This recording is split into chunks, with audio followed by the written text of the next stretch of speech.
ప్రపంచ రాజకీయ చరిత్రలో ప్రజాస్వామ్యం అనే పదానికి వచ్చినంత పవిత్రత మరే రాజకీయ సిద్ధాంతానికి రాలేదు.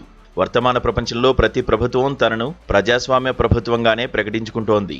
ప్రతి యుద్ధం, ప్రతి ఆర్థిక విధానం, ప్రతి చట్టం ప్రజాస్వామ్యం పేరుతోనే సాగుతున్నాయి.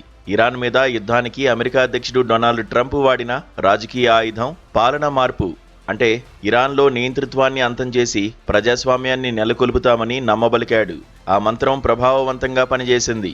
ఆ దెబ్బకు ఇరాన్ మీద అమెరికా, ఇజ్రాయెల్ల జంట దాడిని ఖండించడానికి కూడా అనేక దేశాలు జంకాయి. ప్రజాస్వామ్యాన్ని రక్షిస్తామంటే హజార్ ఖూన్ మాఫ్. కానీ అత్యంత ముఖ్యమైన ప్రశ్న ఇక్కడే ఎదురవుతుంది. ప్రజాస్వామ్యం నిజంగా ప్రజల పాలనేనా, లేక ప్రజల పేరుతో నడిచే ఇతరుల అధికార వ్యవస్థనా?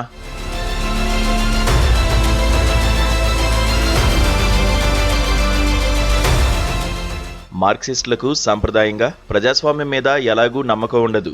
పెట్టుబడిదారీ వ్యవస్థ తనకు అనుకూలమైన పార్లమెంటరీ ప్రజాస్వామ్య వ్యవస్థను రూపొందించుకుందన్నారు కార్ల్ మార్క్స్, ఫ్రెడరిక్ ఏంగిల్స్ ముక్త కంఠంతో. అంచేత వాళ్ల మీద ప్రజాస్వామ్య మంత్రం ప్రభావం చూపదు.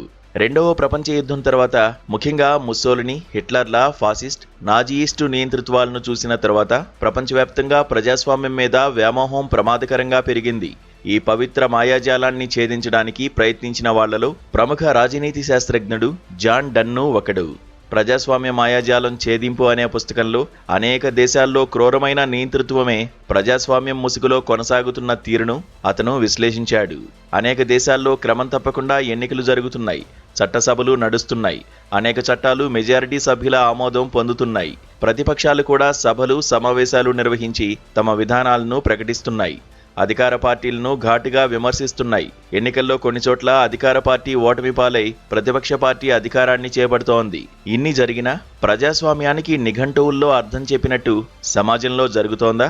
తమ జీవితాలను తాము అనుకున్నట్టు మార్చుకునే అధికారం నిజంగా ప్రజల చేతుల్లోనే ఉంటోందా?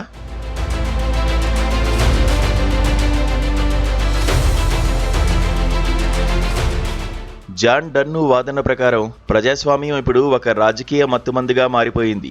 ఎన్నికలు జరుగుతున్నాయనే కారణంతో ప్రజలు తమకు అధికారం ఉందని భావిస్తున్నారు. కానీ అసలు అధికార నిర్మాణాలు మాత్రం కార్పొరేట్ శక్తులు, మీడియా సామ్రాజ్యాలు, అంతర్జాతీయ పెట్టుబడి, భద్రతా వ్యవస్థల చేతుల్లోకి జారిపోతున్నాయి. ఇదే ఆధునిక పార్లమెంటరీ ప్రజాస్వామ్యపు అంతర్గత విషాదం. భారత రాజకీయ వ్యవస్థను గమనిస్తే ఈ వైరుధ్యాలు ఇంకా స్పష్టంగా కనిపిస్తాయి. ప్రపంచంలోనే అతిపెద్ద ప్రజాస్వామ్యంగా భారత్ను చాలామంది ప్రశంసిస్తారు. 2024లో జరిగిన లోక్సభ ఎన్నికల్లో 64 కోట్ల మంది ఓటింగ్లో పాల్గొన్నారు. వీరిలో 31 కోట్ల మంది మహిళలు. ఈ అంకెలను చూస్తే ప్రపంచం నివ్వెరపోవాల్సిందే. అయితే కులాధిపత్యం, ధన ప్రవాహం, ఎన్నికల అవినీతి, మీడియా మ్యానిపులేషన్, రాజకీయ నేరీకరణ, రాజకీయ మతీకరణ వగరాయిలన్నీ కలిసి ప్రజాస్వామ్యాన్ని కాపాడుతున్నాయంటే అతిశయోక్తి కాదు. సామాజిక ప్రజాస్వామ్యం లేకుండా రాజకీయ ప్రజాస్వామ్యం నిలబడదు అని బిఆర్ అంబేద్కర్ చాలాసార్లు హెచ్చరించారు. ఇటీవల 5 రాష్ట్రాల్లోని 824 శాసనసభ నియోజకవర్గాల్లో ఎన్నికలు జరిగాయి. కేంద్రంలో అధికారంలో ఉన్న పార్టీ వీటిల్లో ఒక్క సీటు కూడా ముస్లింలకు కేటాయించలేదు. సాక్షాత్తు ప్రధానమంత్రి స్థాయి నాయకులు ముస్లిం వ్యతిరేక ప్రచారాన్ని సాగించి హిందూ ఓట్లను ఆకర్షించడానికి ప్రయత్నించారు. బీజేపీకి ఓటు వేయని వారిని, విపక్షాలకు మద్దతు తెలిపే వారిని ఎన్నికల సంఘం ఏకంగా ఓటర్ల జాబితా నుండి తొలగించిందని విపక్షాలు అనేకసార్లు ఆరోపణలు చేశాయి. ఆ ఆరోపణలకు తగినట్టుగా నిన్నటి వరకు వెస్ట్ బెంగాల్ చీఫ్ ఎలక్టోరల్ ఆఫీసర్గా పనిచేసిన మనోజ్ కుమార్ అగర్వాల్ను ఆ రాష్ట్రానికి చీఫ్ సెక్రటరీగా నియమించారు. ఆ రాష్ట్రానికి స్పెషల్ ఎలక్షన్ అబ్జర్వర్గా ఉన్న డాక్టర్ సుబ్రతా గుప్తాను ముఖ్యమంత్రికి ముఖ్య సలహాదారుగా నియమించారు.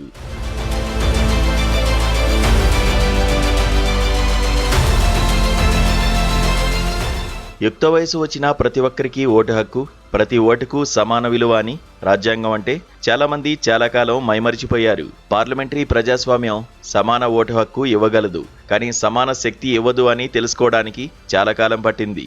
ఈ హెచ్చరిక ఇప్పుడు మరింత సత్యంగా కనిపిస్తోంది.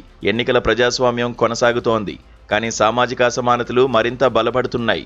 రాజకీయ పార్టీలు ప్రజా ఉద్యమాల కంటే ఎన్నికల యంత్రాలుగా మారుతున్నాయి. పౌరులు క్రమంగా ఓటు బ్యాంకుగా, డేటా యూనిట్లుగా మారుతున్నారు. ఇక పార్లమెంటరీ ప్రజాస్వామ్యం నిజంగా ప్రజల సంకల్పాన్ని ప్రతిబింబిస్తుందా అనే ప్రశ్న కీలకమైనది. ప్రజలు 5 ఏళ్లకోసారి ఓటు వేస్తారు, కానీ ఆ తర్వాత జరిగే వేలాది నిర్ణయాలన్నీ కార్పొరేట్ల అవసరాలు, లాబియింగ్, రహస్య ఒప్పందాలు, అంతర్జాతీయ ఆర్థిక సంస్థల ఒత్తిళ్లు, మీడియా ప్రచార యుద్ధాలు, రాజ్యాంగ వ్యవస్థల కుమ్మక్కు వగరాయిల ఆధారంగా రూపుదిద్దుకుంటాయి. వీటికి అంతిమంగా ప్రజాస్వామ్య నిర్ణయం అనే ముద్ర వేస్తే చాలు, అది పవిత్రమైపోతుంది. ఇది ప్రజాస్వామ్యమా, లేక ప్రజాస్వామ్యం పేరుతో నడిచే వ్యవస్థీకృత రాజకీయమాయా?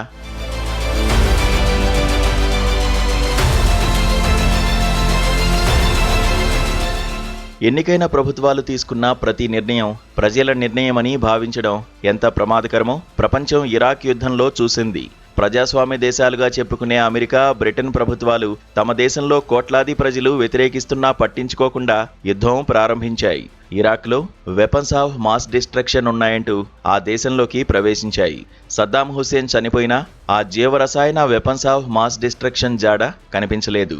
ఇప్పుడు ఇరాన్ మీద దాడికి అలాంటి నెపం ఒకటి వేశారు. ఇరాన్ అణ్వాయుధాలను తయారు చేస్తున్నదని.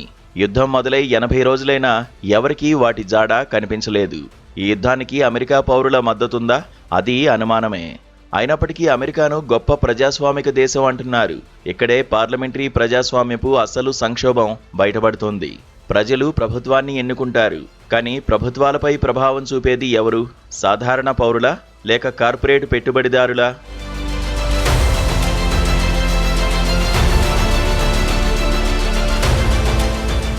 ప్రజాస్వామ్యం ఒకప్పుడు ప్రజలకు విముక్తి ఆశను ఇచ్చింది.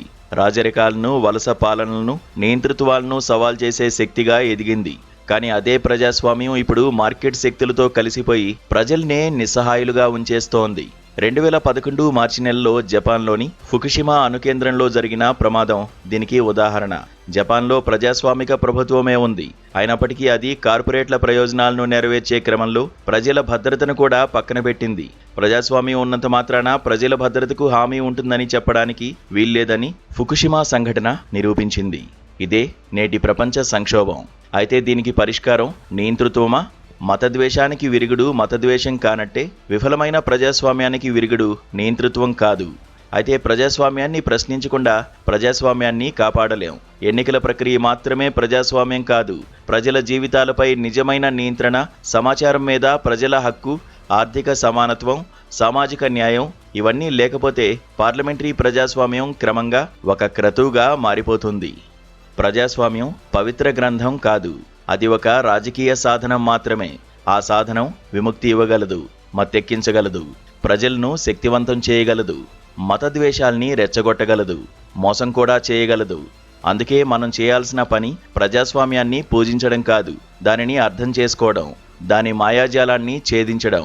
ప్రజాస్వామ్యాన్ని కేవలం ఎన్నికల పండుగ నుంచి ప్రజల నిజమైన భాగస్వామ్య వ్యవస్థగా మార్చడం. లేకపోతే ప్రజాస్వామ్యం అనే పవిత్ర పదం చివరికి ప్రజల స్వరాన్నే మింగేసే రాజకీయ మత్తుమందుగా మారిపోవచ్చు. ముసోలిని, హిట్లర్ కూడా ముందు ప్రజాస్వామికంగానే ఎన్నికయ్యారు అనేది మర్చిపోకూడదు.